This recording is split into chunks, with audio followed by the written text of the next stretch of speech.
In one instance, Jimmy expressed regret for an incident where he threw a cup and saucer across a room and smashed a plate during a visit to Rose's house.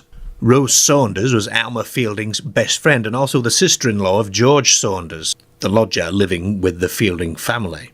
Rose was frequently involved in the events surrounding the poltergeist activity, both as a witness and as someone who experienced the manifestations directly. For example, she was present when Alma's mug of Bovril was mysteriously flung off the table, soaking Rose's coat during a visit to a cafe. Jimmy didn't speak directly in all instances. At times, other entities, such as a spirit named Bremba, would explain or speak on Jimmy's behalf during the seances.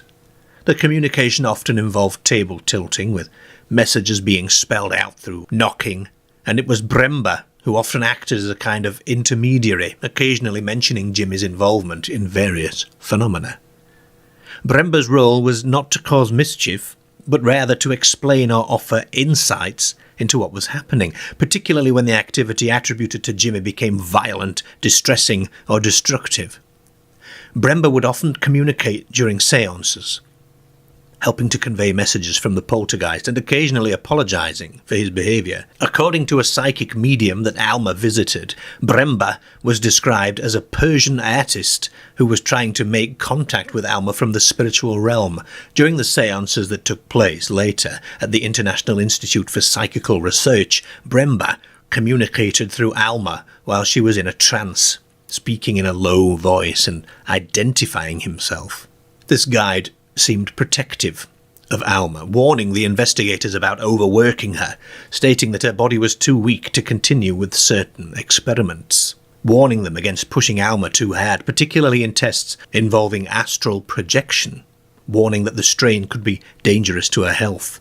In the context of Alma's psychic experiences, Bremba's presence was seen as a counterbalance to the more chaotic poltergeist activity associated with Jimmy, providing a guidance and sometimes calming the disturbances. The escalating activity soon attracted the attention of paranormal investigators and, most notably, Nandor Fodor, a Hungarian-born psychical researcher and psychoanalyst working with the International Institute for Psychical Research. Fodor approached the case not just as a paranormal mystery, but as a psychological puzzle. Fodor set about investigating Alma's case with a series of tests and experiments attempting to separate genuine phenomena from trickery. He placed Alma in a sealed glass cabinet under strict observation,